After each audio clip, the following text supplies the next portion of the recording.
Hello! It's finally arrived. The fabled heater that heats both air from the hotty area end and from water from these two ports here. So you've got still intake, exhaust, I think. Yeah, intake and exhaust. And then these two water ports that go elsewhere into, well, you know, into your water system. And apart from that, it is pretty much your bog standard hot air from this end, hot normal breathing air goes in that end, and it's just a heater body. It's the same as the 8 kilowatt here. This says 5 on it, which is probably more like the actual number that you get out. So there's a lot of Chinese writing on it. The instructions are in Chinese and English. I'll give them their due. They have tried their best to try and put it into English and Chinese. It mostly makes sense. Now, as I paid full price for this bad boy, I can say whatever I want about it. I will absolutely tell you if this is dog shite or not, or if it's actually pretty good. I was going to say, the controller is completely different. This bears no resemblance or connection. As he tries to undo the connection. This is these are, I would say not generic waterproof connectors as opposed to those. The other heater's got a triangular shape one with 3, so there's no inter swapping or changing. As this one on here has, wait, can you see? It says a water pump and heater switch, which is turning the heater on and off. And some other, well, it's actually in English, which is fuel pump, voltage, ignition plug, error, blower, water pump sensor. I don't know, and then some various places. But we'll get into that when we're up and running. It does have its own branded fuel pump. It just looks like an absolute normal fuel pump you get with the rest of them, but it's got their branding on it. A nice thing it did come with is one of these. I don't know if anyone's seen these before. These are a soft mount for your fuel pump. It's made of like rubbery, silicone type stuff, and basically your fuel pump fits in there. Yeah, I've got it right. Fuel pump goes in there, and then you bracket that to wherever you want, and it's supposed to keep it a bit quieter in your vehicle so you can't hear it. I thought that was a nice touch. Nice touch, that little thing. Water pump just looks like an absolute normal centrifugal 12-volt coolant pump. The impeller spins inside, sucks water in that side, blows it out that way. That looks fairly standard. These are the water connection pipes, not pumps. And they screw it onto the inlet and the outlet of the heater, allowing you to attach your hose to whatever you want to do. It also came with these T-pieces. These are absolute dog shite. These are the most horrendous creations I've seen. They look nice and shiny, but I don't know. Whoa, that's it. Just kick the camera a few times. Right, if you can see inside, will you be able to see inside? Will you be able to see inside if I turn lights on? Where's the light? Ding. So can you see in there? Can you zoom? Can you zoom in, David, please? Zoom, bitch. Where's zoom? Have a gander in there. Look at that. Someone's just drilled a hole in the bit of pipe. Not even the right size. It's like, it must be half the size of the actual pipe itself. And then just brazed these on. And then tinned them. And they're both the same. They've both got this horrendously small hole inside. So, if you were actually going to use T-pieces, throw these the fuck away. Because they're horrendous. And then it's just various bits and bobs, like fuel filter, fuel pipe, clamps, clips, screws, nuts, bolts, all the various. There's washers in there for fitting the pipes on. Back to the pipes. The only problem I found was, well, when I ordered it, it says, oh, look, half inch. So here's half-inch pipe. Where is it? Does it actually say on it? Coolant pipe, half-inch. That's half-inch. That's half-inch internal. these do not go together, these do not fit. 1/2 inch will not slide over the end of that. So I haven't got any pipe that will fit over the end of these. 1/2 inch, this 1/2 inch will, with a bit of force, fit over them, but I still don't think that's 1/2 inch either. The next size up I had was this, I don't know, I found this top of the cabinet, horrendously oversized pipe. And it fits in there, nearly fits in there. It might just because it's very cold, but it will fit in there. But it is a really sloppy fit over those, like, yeah, that's gonna need a lot of duplicates. So I have ordered on Amazon some silicone pipe that will fit over these and might fit over this. But in the meantime, I think I'm gonna have to try and jam on my silicone pipe over the end of them and just run it with the fish tank pump, just till we see the water actually flowing around it. In the meantime, hopefully later on in other videos, we'll actually have the right pipe that fits this, hopefully. Anyway, enough talking about it. Let's set it up and get it working. Okay, here we have it all set up as best we can. We've got the power supply. I've got it running at 12.1 volts, but 12-ish volts we'll call it. Our water tank here is just a tank with some water in it. The mains pump, because we can't get the pump fittings to fit the coolant pump that came with it, but that's all plumbed in via its own pipes here. I managed to squeeze the silicone hose on there. It wasn't happy, but it did fit. Got the fuel pump in its little pink house here and angled at 45 degrees. It's bled. The coolant pump is over here and plugged in because it throws a hissy fit if you don't plug it in because it knows it's not there. And that just leaves us with the controller and firing up for the first time, which I haven't done yet.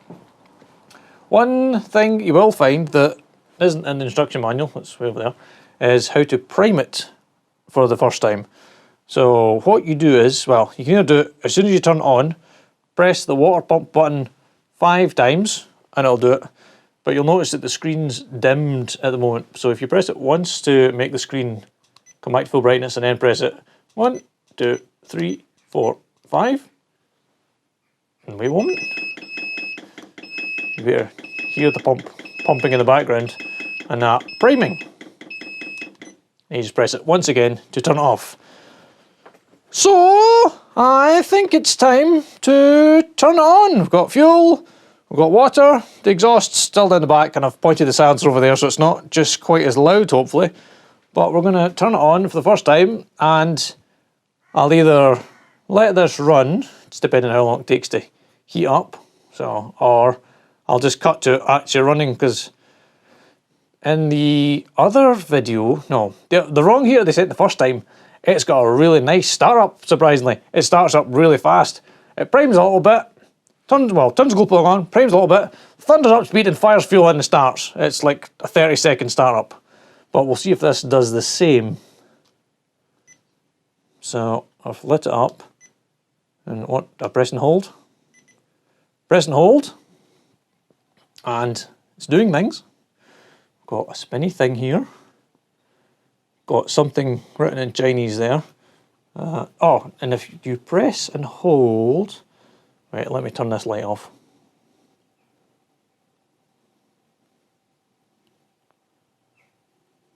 Let me make it dimmer.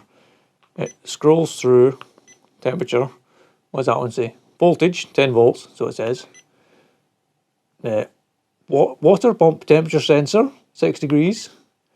Blower fan speed, 600. Fuel pump is doing nothing at the moment. And the ignition plug, or the glow plug, is at 82 AU. Whatever 82 AU is. I think that's the amount of time run. And that's the ambient temperature. So, if you can see in the power supply, it's pulling the usual 8 amps now as it heats up the glow plug. Then, hopefully at some point, the fuel pump will kick in and it'll actually light. Let's see what happens.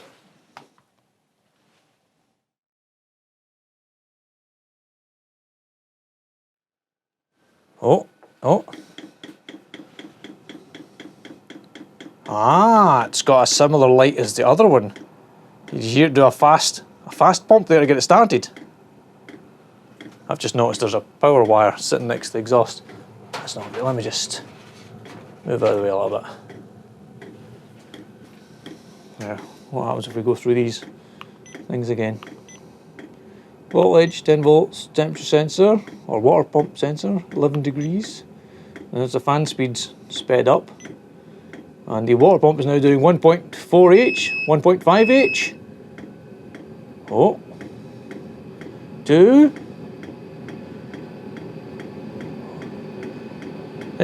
It sounds lit.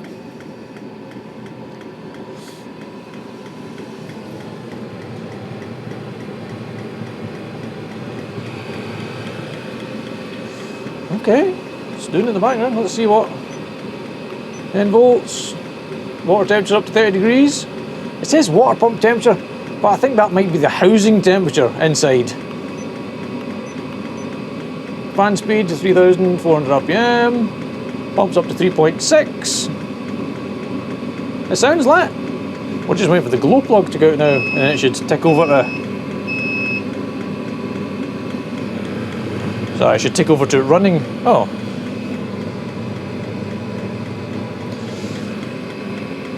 I think the glow plug's gone off and it's now running.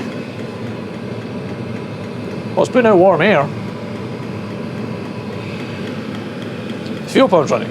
So, this doesn't appear to have a temperature control. What it's just got is maximum power.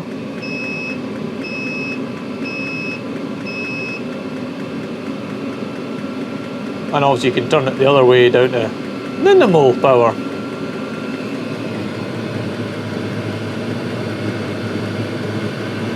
Okay, now it's up and running. I'm going to turn on the little pump that's in here.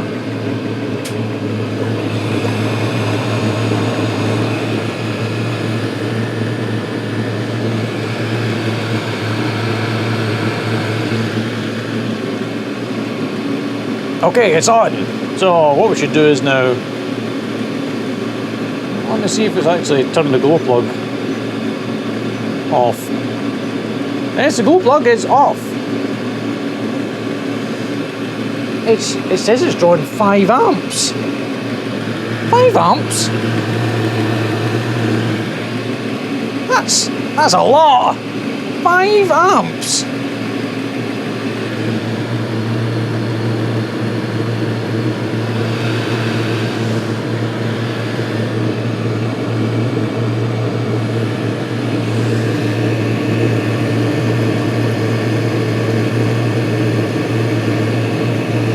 I can confirm some warm water is coming out of that pipe. So, what we got? It says 11 volts. Yeah, so it's going to be the housing temperature is at 168 degrees. Fan speed, pump speed, and what the ignition plug's doing, which is nothing at the moment. And it's been on for 5 minutes.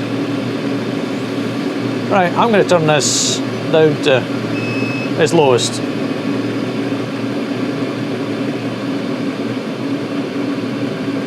And let it.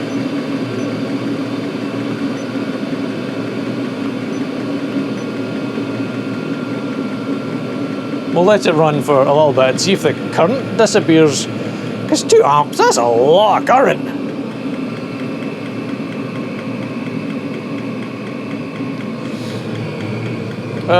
There's steam coming off the water. It's warm. It's not hot. Right. What will we do now? Will we get a thermocouple and poke it up the pipe? So let us put to our thermocouple up the hot water outlet pipe and set it to degrees C. So that's currently showing 40. Can you see on the screen? No. Definitely can't see it now. Sit, stay, mon petit fleur. So we've got 45 degrees water outlet temperature at the moment. and that's it on its lowest setting. I hope you can see the steam coming off the... Oh good, the current's gone away down to 600 milliamps. Ah! I nearly ended all our lives there. So what we got? We got 11 volts, 152 degrees housing temperature, blower speed 2000 RPM, pumps on what, do you think that's 2 litres an hour? And the glow plug is AF.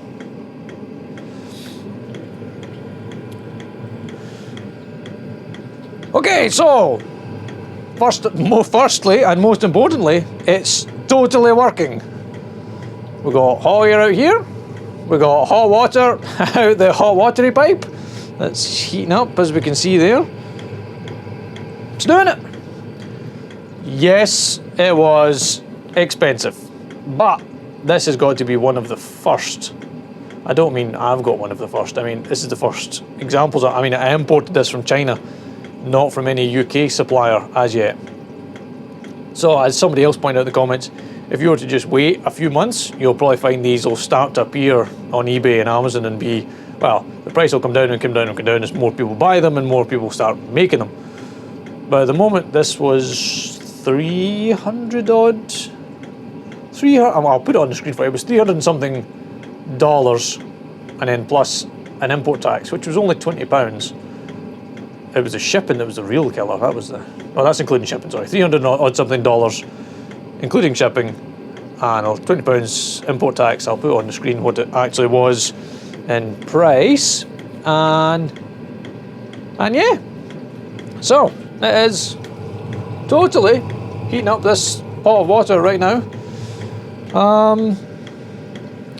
Should I fire up the old FLIR and we'll just have a wee wander around? Come on, FLIR. Does it really annoy anybody when I say FLIR and not thermal imaging camera? Because obviously other thermal imaging cameras are available.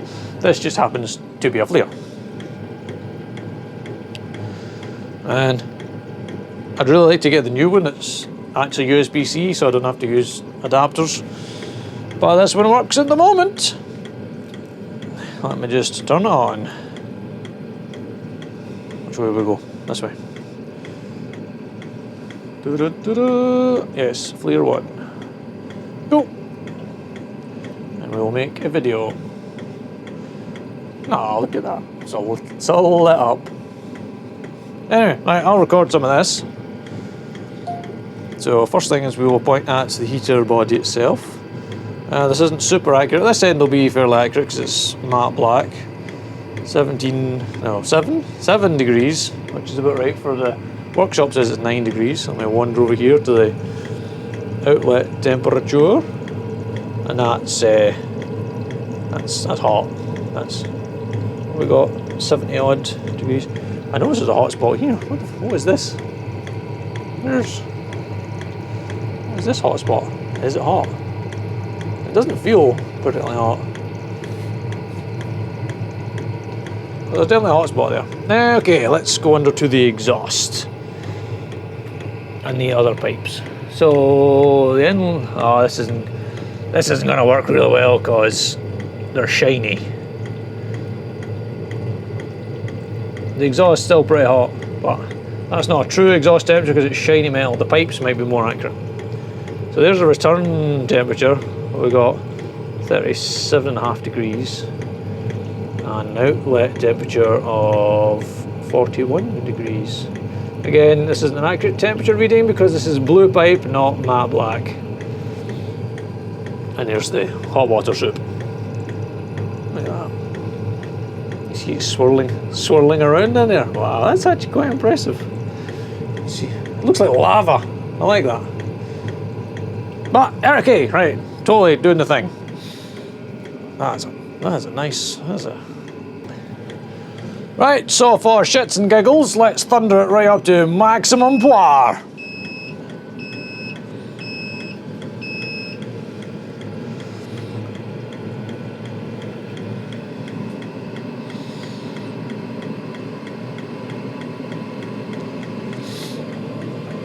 See what his maximum power actually is.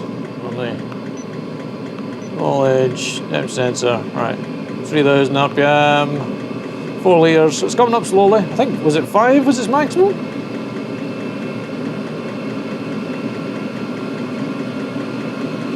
We'll let it run up.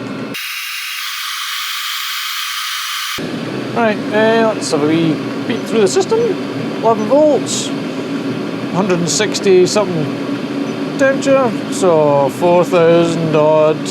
No, 6.4. I wonder if 6.4 is its max.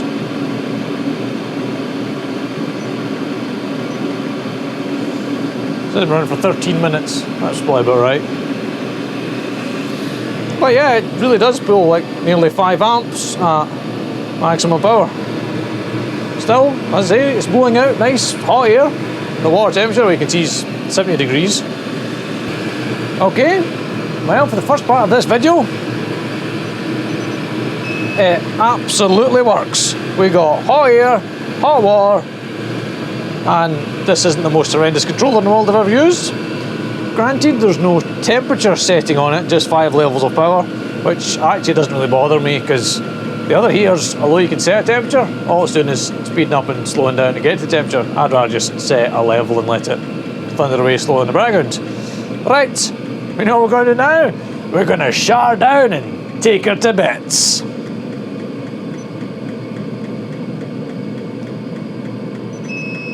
Right, should now go off. Presume this is it doing its cool down. Yeah, there it goes. Turn the glow plug on, as you can see from there. Fuel pump stopped, fan keeps running, and I imagine it'll keep running until it gets to some sort of, what I'm looking for, always. So that's still the housing temperature, so now it's going to spin the fans until the housing temperature's down somewhere sensible. And then we'll take it to bits. I should have said, pressing and holding the top button up here that says water pump, you press and hold that for 3 seconds, it turns on the coolant pump. Again, if you press and hold for 3 seconds, it turns it back off. Because the instructions do say that you should let this run for like 5 minutes and then turn the coolant pump on. So obviously it gives it a better chance to start up and get up to temperature faster. Okie dokie, here we go. Right, so I've slackened these off.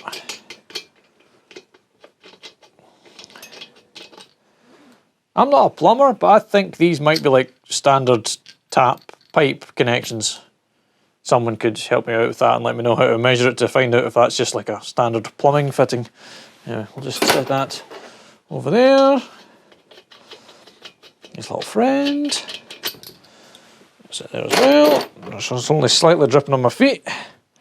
Right, okay, so we'll just take off the end cap in the usual fashion. He's on there, well. Hold on, I got this. Really? Really? Which way is off? Lefty loosey, righty tighty? For the love of God. Aye, okay.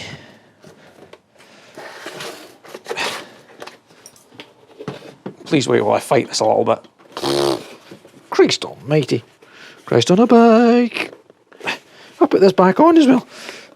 Oh, yeah. Might have to screwdriver it. Hold on. There we go. Jesus Christ. Whew. Okay, we'll set that gently there. Now, some of you may be noticing, what is this little crack here, I ask you. So I did have this label sign screwed onto there. It screws into this end piece as well. This is to stop the two halves separating, as you will find out in a moment why. Right, top cover off. This looks pretty much like your basic heater. Here we have our impeller fan, our control board. Need to get a Phillips screw to take that out. That is the housing temperature sensor. That's your glow plug. Now, take this end piece off. Oh, that's right, it falls off really easily. Why is that?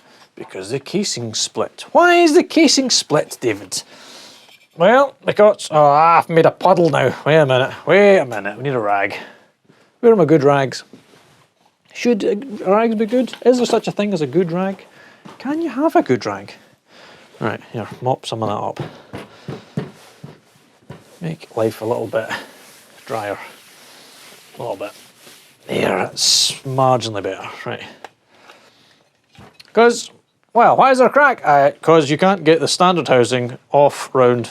So normally you just pop the housing off at that angle and it would slide right up, off and past those bits. But that doesn't work. So what they did was they split it and it just lifts off out of the way. Okay, excuse me. Now, here we go. So, this looks pretty much standard so far, apart from the whopping great big heat exchanger built on the bottom here. You can see the brand name. Hex nuts holding it together. So from here to here is absolutely stock heater, and it's just from the rest of the housing is the one with the heat exchanger. Right, so let us take this apart even further. Phillips screwdriver, set of hex. Right, so get the ECU undone. Da, da, da, da, da, da, da. Ah! Stabbed right through it. Right. One ECU screw. A squeezy tab on the top here. Can I get it? Can I get it? Can I? Yes, we got it. Squeezy tab. I'm slightly out of shot here. Let me pull this in a bit. So, temperature sensor, probe, and fan motor, glow plug, and then that just comes off. And it's got a beepy buzzer. It's their own, all their own branded things on there. FLR. Okay, I'll set that over there, out the way. I've got a motor. Right, next is, we'll just take in, get off this bit, take this bit off. You're gonna sit, it's a strange weight now because the base is, not the base, the heat sink, heat exchanger at the bottom, it weights it oddly. Right, let's crack these. He said, for the love of, they had quite a lot of torque in them. And there are number 4 hex. So I don't expect to see anything groundbreaking in here. This should just be standard heater with the standard burn chamber for the 5, 6, 7, 8, 9, 10, 11, 12 kilowatt heaters, which is the larger of the two sizes. I've got one sitting on the bench here so we can compare. But so far this looks pretty standard. And this should just do pop off. It does. So there's nothing exciting there. That is absolutely your standard impeller fan, blower fan. Yep, there's nothing exciting about that. Somebody asked how I got this fan off without breaking it. The answer's very, very carefully using little tiny pry bars, plastics, screwdrivers, and just gently popping it off. But it does come off. Just gotta be gentle. Gentle, gentle. Right, that looks like a standard heat exchanger to me. There's the standard heat exchanger. There's the normal 5 kilowatt. 5, 6, 7, 8, 9, 10, 11, 12. That looks pretty the same to me. Well, we'll take it out and have a look at it. Just have to get the glow plug out, which looks like a standard glow plug as well. Get out, rubbery bit. Why is this the hardest bit? Here, come on, silicon. Let go. There we go. It's coming out. There we are. Right. And we'll get a... what kind of weird angle is that? It's not... It's not a nut style glow plug. It's just got one flat on it. Can you see? Well, I'm going to get a spanner into. You can even get one into this side. Let's see if we can slide her thing along a bit. Can we get one down in there? You could if you had an open-sided socket, but it'd have to be half a socket. Let's see what we can do with that.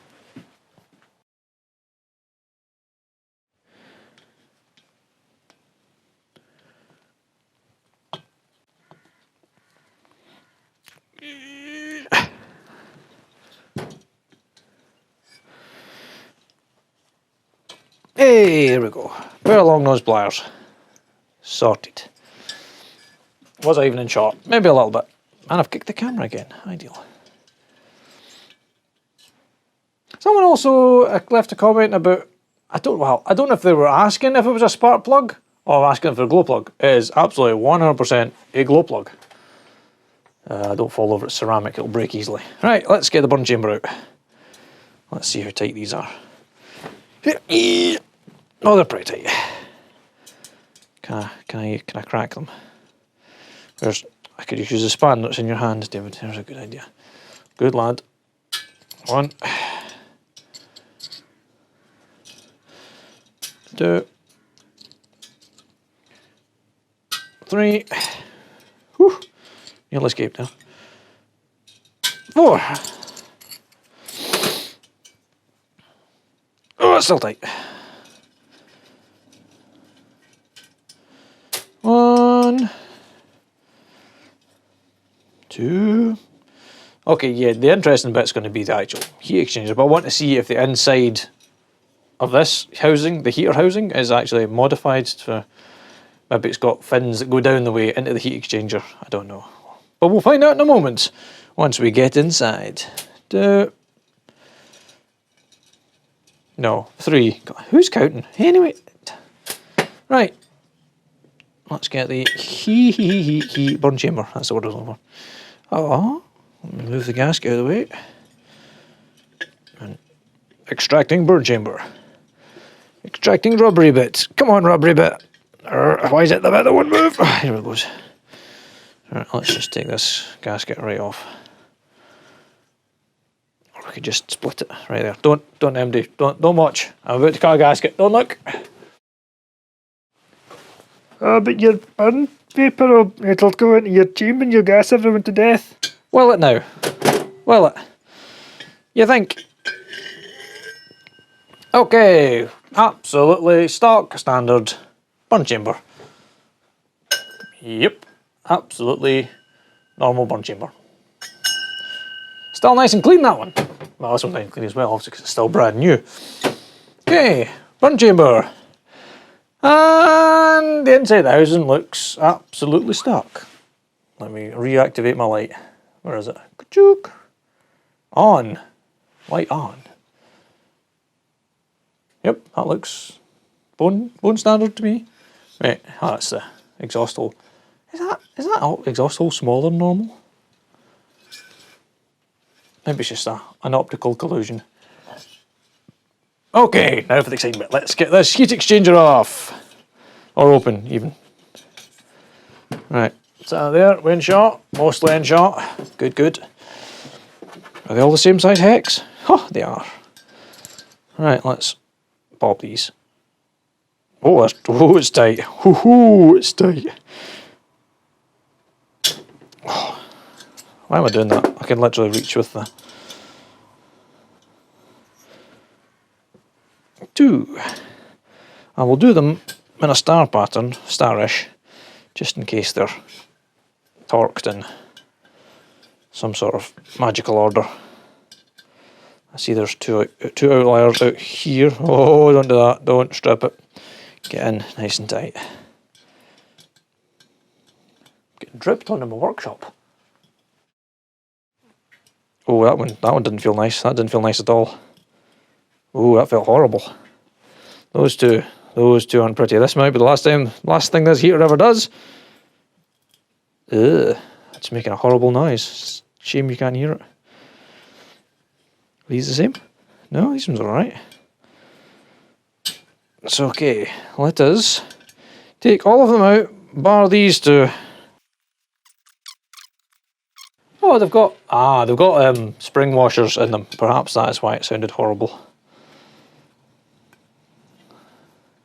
Right, if these first ones are all the same size, then we're golden. We just have to try and not lose the spring washers. Not that spring washers really do much. I mean, they do provide some mitigation of slackening, but not really. Then again, would it be a total well? It would be a total disaster if this was connected to your car's coolant system and they all undid while you were driving and this fell apart and all of the coolant fell out of your car. But you would hopefully notice that beforehand. Hopefully. Not necessarily.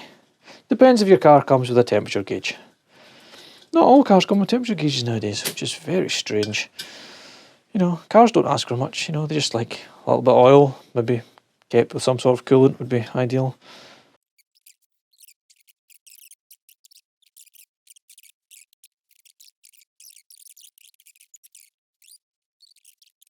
It's not. We're going to set them over there by themselves.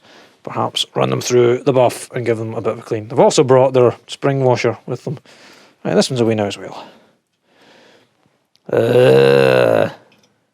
Chewed threads. Not nice. That's not ideal. Right. Oh, right. Trying to lose all the washers at once. Da da da da da da da. Not all the gaskets coming with it. You stay there, gasket. Okay. I want to turn it over, but I also don't want to lose all these washers. I'll do it in a minute. Wait, we'll just empty this onto here. Yeah, there you go. Did I get them all? Yes. Right. So this side, it's got shallow channels, but a labyrinth style nonetheless. Okay. Set that there. What is that? Is that just through the gasket? Yes. The crispy crunchy. We'll have to pick that out. Anyway, here we go. Yeah. Labyrinth style heat exchanger. Got the water coming in, it has to go through all the channels to get back out.